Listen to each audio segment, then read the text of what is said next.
तली लगेबार तृतीय दिन।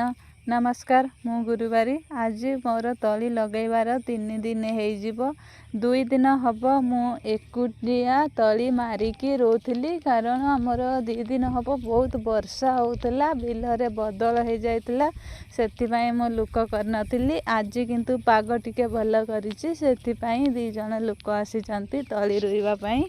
चाष होउची आमर मूलपिंड। चाष उपरे आमे निर्भर करू, किंतु चाषरे आमे जेतिकी परिश्रम करूचु ता हिसाब रे मूल्य मिलू नाही। जो माने मंडी रे धान दौचंती से माने 3100 टंका क्विंटाल पिछा पाउचंती, किंतु आमर गत वर्ष जेतिकी धान होइथिला सेथिरु आमर अल्प धान मंडी रे दिया जाइथिला।